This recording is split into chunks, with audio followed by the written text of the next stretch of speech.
Okay, we'll call to order the regular council meeting for Monday, August the 18th, 2025 at, oh, sorry, I got the right one, yeah, at 6 p.m. I've got the right one, but the wrong date, 6 o'clock. So it's August the 18th, 2025 at 6 p.m., and this is the special council meeting for the town of St. Andrews. I knew I was reading the wrong one. I got back to the wrong page. Sorry, excuse me. So, we have the recording of attendance, and everyone is present except for Councillor Harland is away, and Councillor Bennett is having technical difficulties getting on, but as soon as he is able to get through, he will join us. So that's the way technology works. I would like to acknowledge that we're on the territory of the PESKOTOMUHKATI Nation. We welcome you, and we recognize that we are on this unceded traditional territory of the Passamaquoddies or the PESKOTOMUHKATI people. The approval of the agenda as seen here. Councillor Heenan, second. Councillor Gumashel.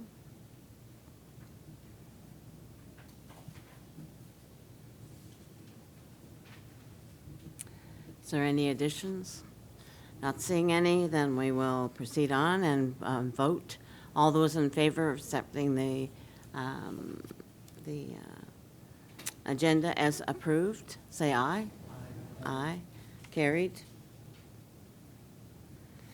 And so tonight we have disclosure of a conflict of interest. Anybody have a conflict of interest with the first meeting that we have, the special meeting? Not seeing any. We'll carry on. So we have a presentation, and today we're very honored to have Xander Gopen, the senior planner of the housing specialist for Southwest New Brunswick Service Commission. And he's going to give us our presentation on our draft proposal of our municipal plan. Thank you, Xander. Mr. Gopen. Thank you, Your Worship. So hopefully you won't cut me off right at 6:30. I'll do my best to go through this as quickly as I can. And this is just the initial public presentation. We'll be doing multiple kind of public engagement sessions after this where you'll have a chance to ask questions and give any feedback as well. There's at least a 30-day period where written feedback can be submitted. But this is really just the initial kind of formal public presentation under Section 25 of the Community Planning Act of the proposed municipal plan bylaw. We can go to the next slide, Chris. You're going to have to do that for me, sorry. Yeah.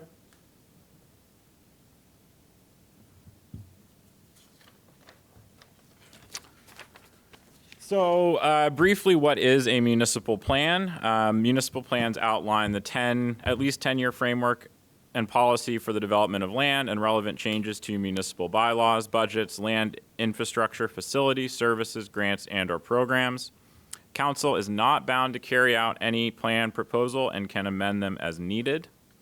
Where will this apply? I've got some maps, a lot of maps, but it will be the entire municipal district. This is a change from the current bylaws, and I've got some slides for that too. The province is requiring the town of St. Andrews to adopt a new municipal plan no later than 2028. Also, some of the rural plans are very out of date and need to be updated, so it's time to do the whole thing. And how is this done? Municipal plan has to meet provincial acts. It has to be based on studies of the community's geography, economy, finances, responding to council's desired future policy directions, and achieving the outcomes generally desired by local people. Great, so these are the current bylaws, and this would have been in the background study and at any of those public engagement sessions. Just to give a brief overview of the geographic area we're talking about, includes the former local service districts, Shamcook, Bayside, and the former town of St. Andrews, or what used to be the town of St. Andrews, now the whole thing is the town of St. Andrews. A lot of different bylaws and regulations that are in effect today. I won't talk about all of them, but as you can see, the rural plans are from 2009 and 2011, respectively. We have updated the former town's municipal plan a little bit more recently, but with the amalgamation, it all needs to be done as one. Next slide, please. So most people who are here were at some public engagement sessions we did, kind of talking about the background study and how what information we've learned from that. We did public engagement sessions back in I think it was October of 2024. We did them in Bayside, Shamcook, here as well as online. We got a bunch of surveys back from the public, and we condensed that into these kind of 7 big picture, I guess you could call them objectives of the municipal plan.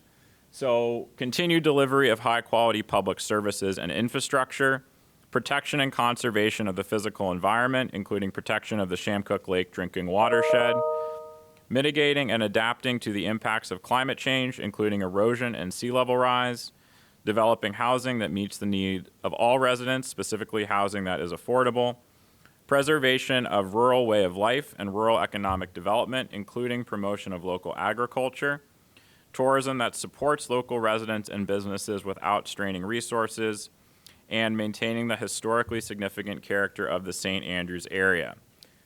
And I'll talk about each one of those and how the municipal plan is responding to that through the presentation. Before I talk about those kind of individual objectives, if we can go to the next slide, Chris. We knew it was going to be a bit of a challenge to sort of take the whole municipality, all of those plans, new provincial acts and regulations, and kind of put it into the pot and have it come out with something that really works for everybody in the former local service districts who have a more rural way of life, in the serviced area where things are more urban. You've got tourism, you've got all these sort of different things going on. So with the background study, that helped us kind of get a better understanding of everything, and as well doing the public feedback with folks, kind of checking in, making sure we're going in the right direction. So we look at historical development patterns. What is here currently? How did that get here? What is the existing geography? Where are water courses, lakes? What are the importance of those? Different topographies, that all has an impact on how development happens. Infrastructure as well. Geography can kind of be seen as natural infrastructure, but there is also physical infrastructure like roads. In the service boundaries of the town, you've got sewers, potable water supplies, power, all of these different things which kind of make up the existing set of what there is to work with. And then it's also really important to look at future trends and where things are going. As best as possible, we can't predict the future, but you can sort of lay out different scenarios and look at demographic trends and try and predict, well, if these trends continue, like if we see the really extreme growth that we've had in the serviced areas of St. Andrews, what does that mean? How do we adapt to that?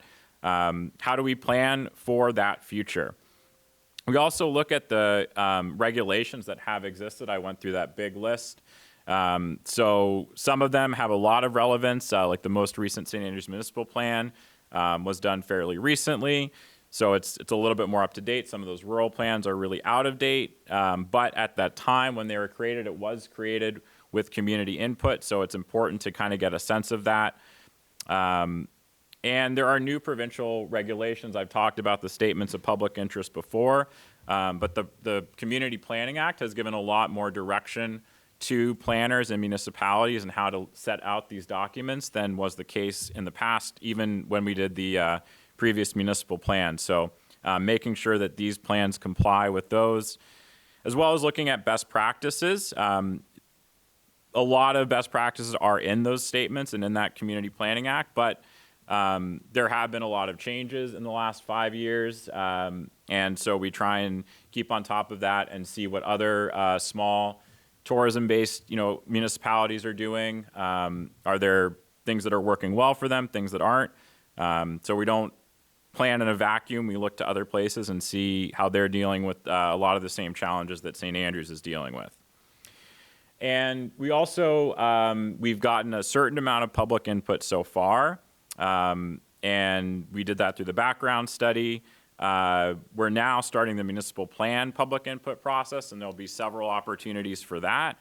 And the municipal plan is really setting the stage for the zoning bylaw, which is where we'll start to see specific standards, land uses, and it is really where you can see how this municipal plan is implemented, how it will affect specific properties, and what kind of the specific development patterns that it would allow sets out. The municipal plan does set the stage for that. So there's some kind of, as I go through the presentation, you'll be able to see, I think, how the geographical areas that we're identifying could feed into different zones. But that level of specificity we're not quite at yet. And so right now we're really just talking about the municipal plan. But the idea is the background study has informed the municipal plan, and the municipal plan is what will inform the zoning bylaw. So now I'll talk about those public, the objectives that we heard based on the public feedback and how the municipal plan is addressing them. I'm not going to be able to hit every single policy. It's a fairly lengthy document, but it is online, and I encourage everybody to read through it.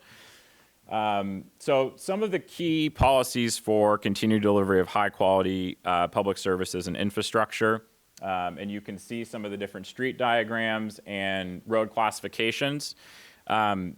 We have these maps in the bylaw. They need to be in the bylaw, but we also have them as a kind of virtual interactive application. So these maps aren't terribly useful for most people. You can't really see very much, but as soon as this is over, we'll post the presentation and those the link to the virtual map so you can really zoom in, search by your address, get a better sense of it. So don't try and like take zoom in pictures of the maps, because there'll be much better ways to see those. So long-term asset management planning, very important for all municipalities. Something St. Andrews is doing a very good job of currently. It's important that that continues. It's very apparent going from municipality to municipality when this is happening and when it isn't. And when you are doing it well, like St. Andrews is, it's something you really want to stay on top of, continue doing. The challenges are only going to grow, but St. Andrews is in a fairly good position. Now, one of the ways to maintain that position is to not significantly expand infrastructure. And one of the ways to do that is make sure that development, especially more intense development that needs more sewer or water capacity, it's happening in the already serviced areas. So it's not leading to more sprawl. If there is going to be expansion outside of the urban service boundary, which is something that's mapped, it should be looked at really closely as a municipal plan amendment.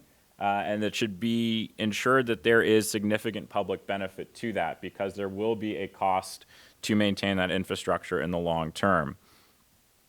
Along those same lines, making sure that development really matches the road capacity that it's on. So there's all sorts of different types of roads and streets in the municipality.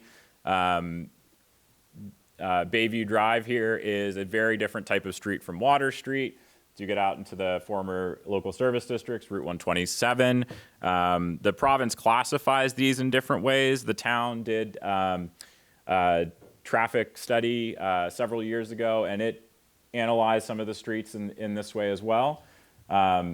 So making sure that the type of development on a road matches the capacity of that road. So you don't want to put tons of new units on a road that is only designed to handle a few units and to basically be a kind of a local street.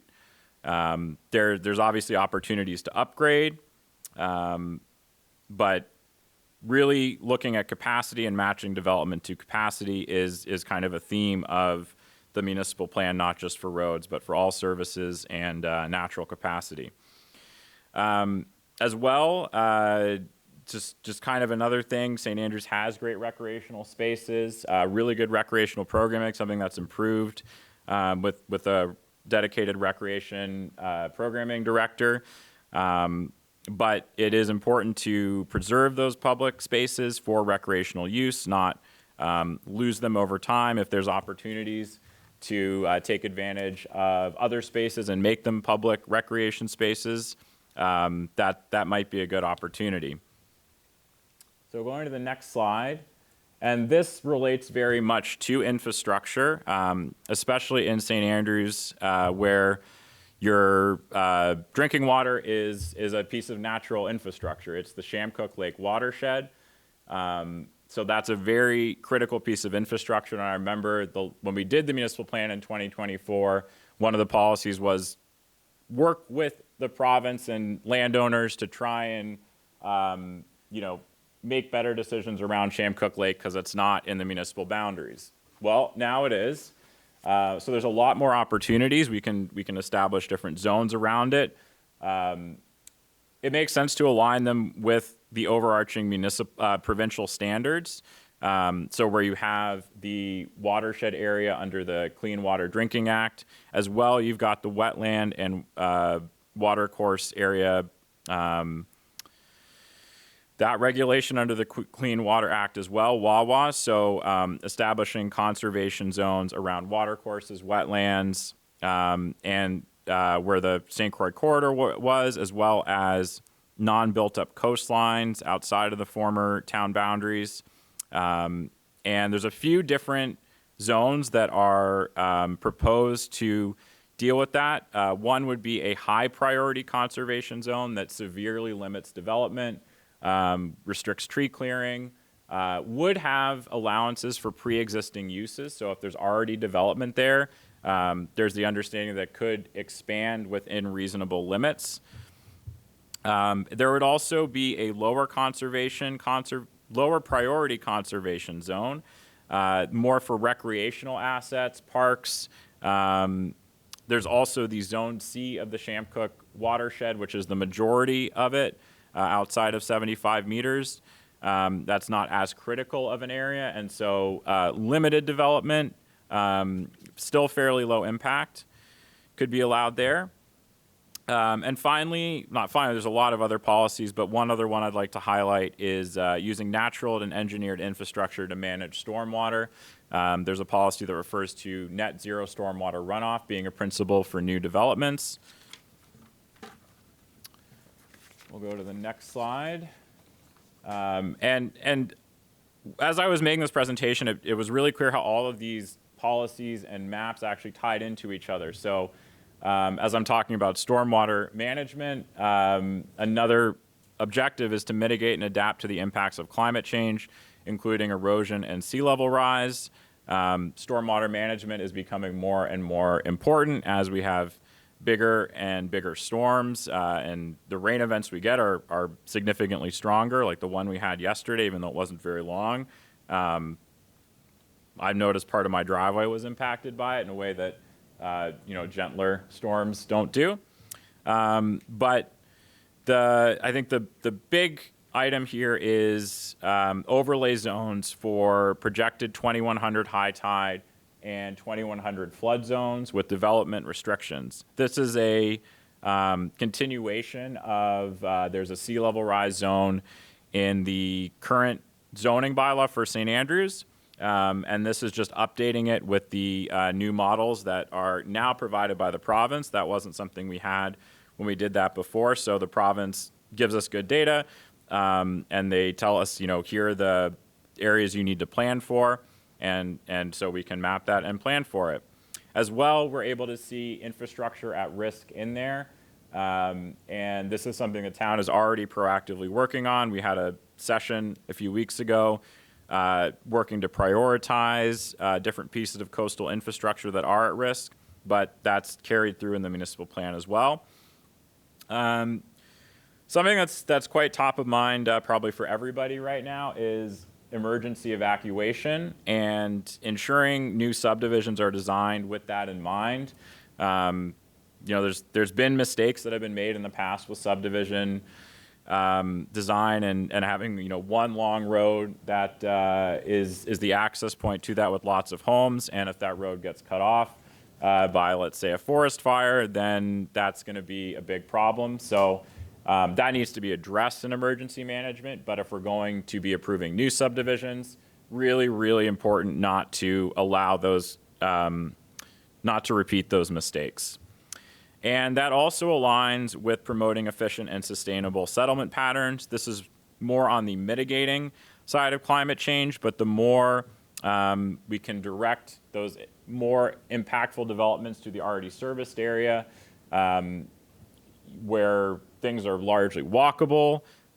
It is a little bit hard to entirely live in St. Andrews without a car if you want to get off the peninsula, but if you're living in downtown, it's certainly possible, and that's one of the best ways to mitigate the effects of climate change is making sure people have the ability to walk and bike and get places using low impact vehicles when possible.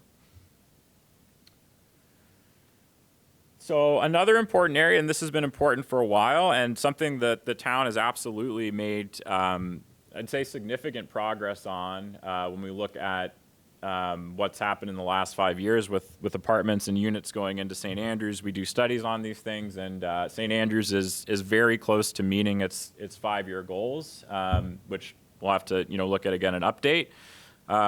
But one of the ways that can be achieved and has been is by permitting a broad range of residential and mixed-use housing.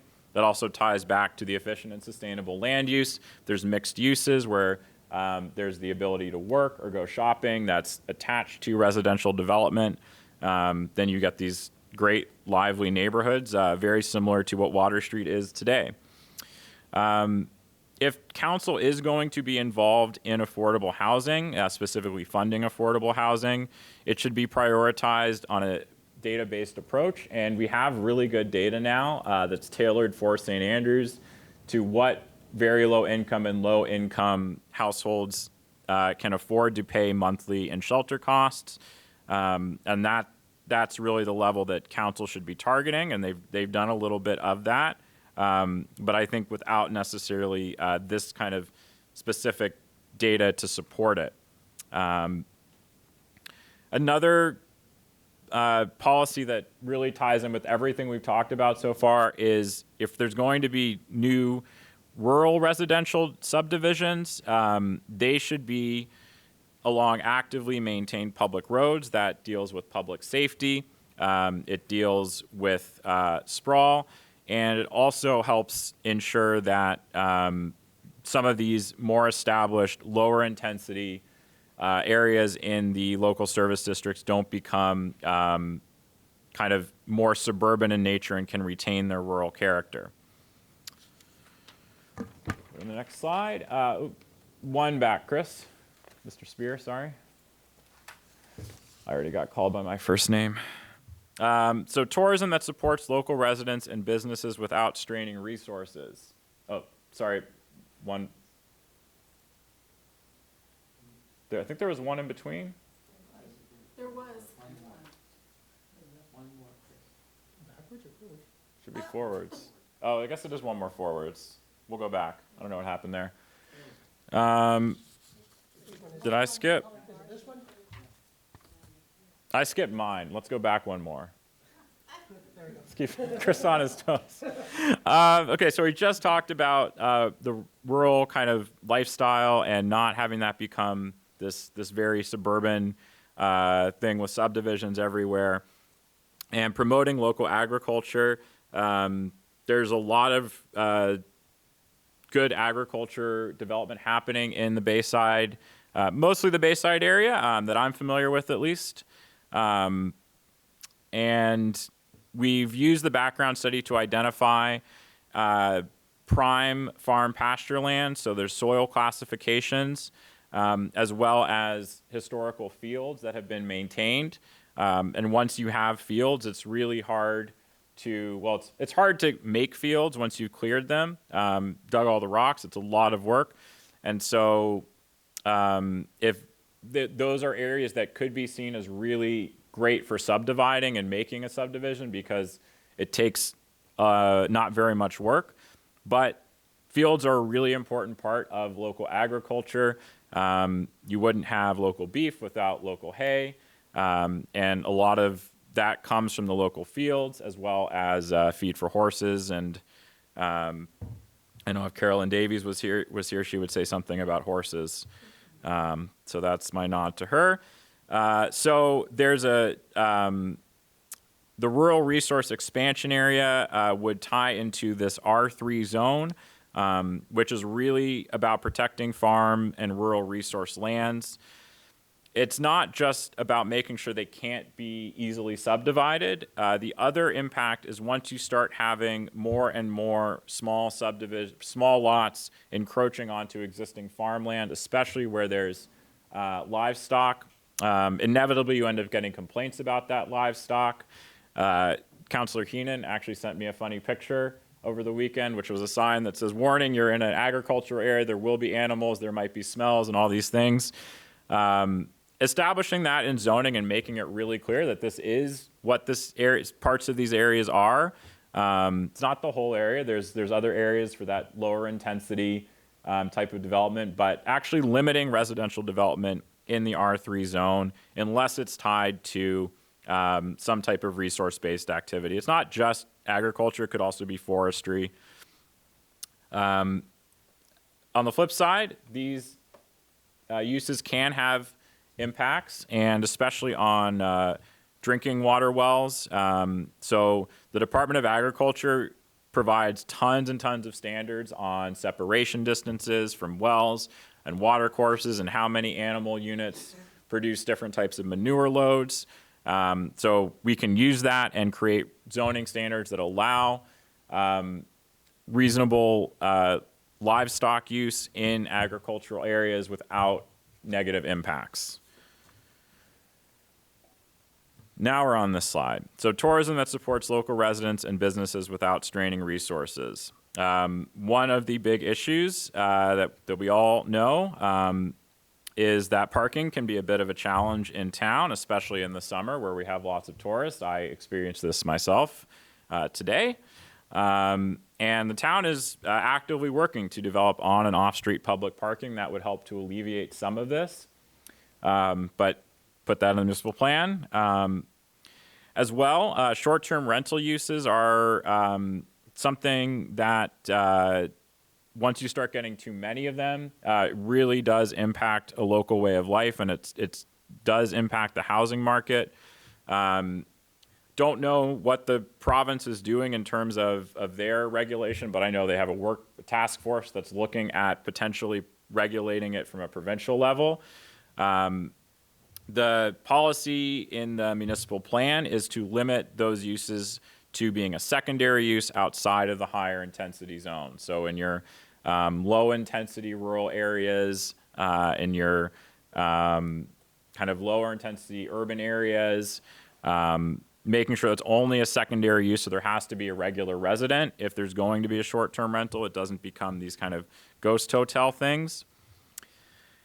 As well, a lot of progress since the last municipal plan. That time we talked about exploring a heritage conservation bylaw. That has now been put in place. And heritage is a very important part of tourism in St. Andrews. The built heritage, saw it on the cover slide. As well, if the town could establish a grant program, it's really nice to have a carrot and stick approach when you're doing heritage. So if you're going to regulate what people can do with their properties to that level where you're talking, you can't alter this column because it's a character defining element, you have to do it in this way. It's really nice if you can say, but here's a little bit of help to do that. And that will ensure that the built heritage assets in town stay that way and are a vibrant part of the community. Promote shoulder season and winter tourism. Kind of seems like that's getting harder and harder as winters get warmer and warmer, but in some ways maybe it's getting easier, and I think I notice myself, we do see more people here in the fall. We do see more people here in April and May, but I think there is opportunity. The Christmas time here is It's really magical. Not just saying that because Vicky's here, but a lot of hard work goes into making St. Andrews a really great place in the winter. And locals know that and appreciate it. And I think the word's starting to get out, but let's keep moving that forward. Finally, maintaining the historically significant character of the St. Andrews area. I did mention heritage being important for tourism. That's mostly the colonial built heritage that we're talking about. More and more, I think we need to acknowledge, and I think St. Andrews is acknowledging that the historical character includes indigenous culture as well, and that's an ongoing cultural expression. It's not just the heritage, just like settler culture is. It's important to conserve all heritage resources in a manner that respects their value to the community, ensures integrity, and enables functional viability. It's one thing to preserve a building, but if nothing can happen inside that building and no culture can actually take place, that's more of a museum than a community. So making sure that that culture that existed at the time of whenever that built heritage was built, what that purpose was, that some of that carries through. Someone from Minister's Island once said, we're not going to build things exactly the way Van Horn would build them, but we want to build them in the style that he would have done it, which was using the newest technology, the best materials, but understanding that those in 1876 are not the same as they are in 2026. I mentioned the Heritage Bylaw and Grant Program. Another way to kind of make sure that there is that culture and activity that happens in these spaces is encouraging pedestrian-scale businesses to locate in the historic business district. If there aren't reasons for people to be in that historical business district, they will not go there, and they won't spend money there. It will be harder for the businesses to invest in their upkeep. And over time, you'll see kind of a hollowing out, and that's not something anybody wants. So making sure that there might be some businesses that it makes sense not to be there, that they're going to be more car-oriented, but where you can have people walking, getting an ice cream cone, lemonade, those kinds of things, really, really good to be in the historic business district. Further, in discussions with council, it was made very clear that council would like to really be in control of the development that happens in the historic business district, further than the secondary municipal plan has gone. So there would be a special overlay for the historic business district where any development that would significantly be changing the exterior of a building, expansions, anything like that would basically have to come to council for approval. There's mechanisms in the Community Planning Act to do that, but that's what council has asked for. And so that's kind of the overall objectives of the plan, gone over time.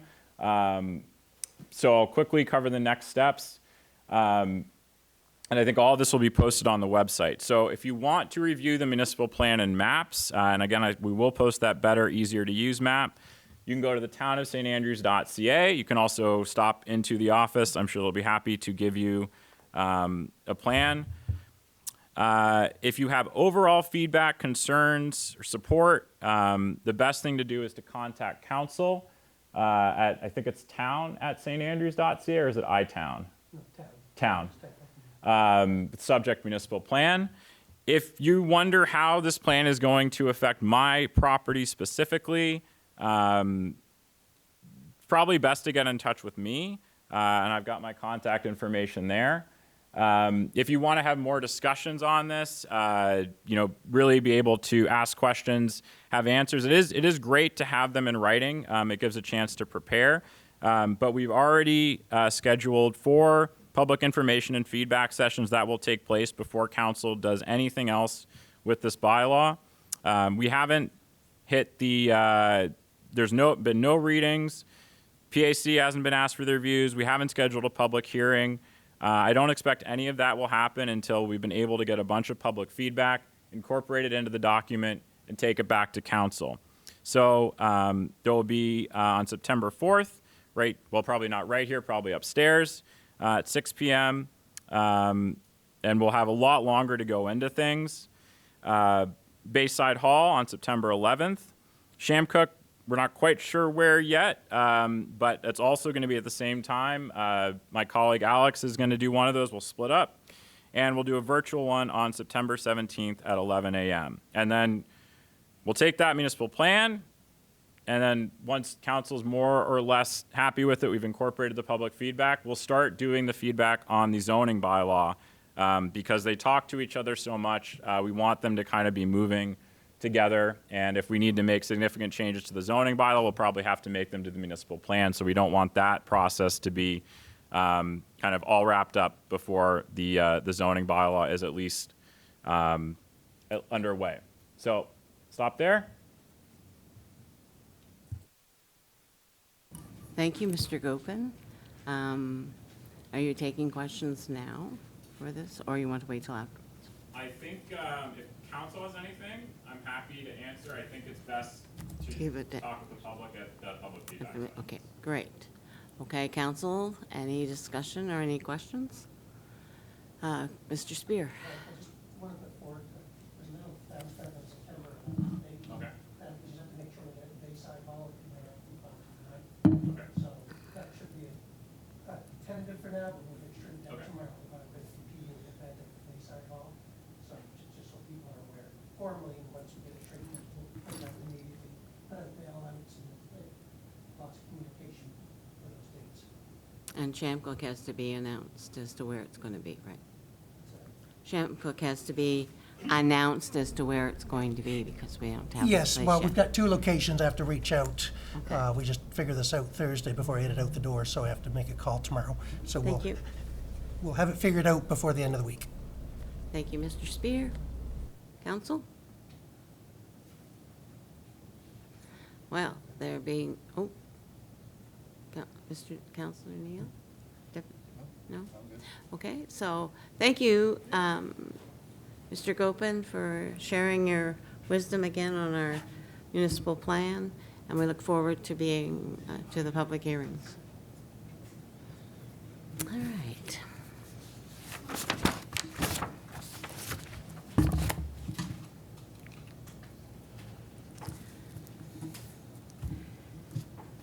There are no motions or passing of bylaws at this time. There's no new business. Question period? No question period.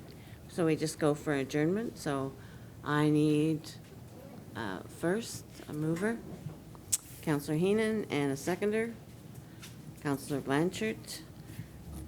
All those in favor? Aye. Counter-minded? Carried. We are finished for tonight, for this one. We'll take a 10-minute break and then be ready for our Recording other one. stopped.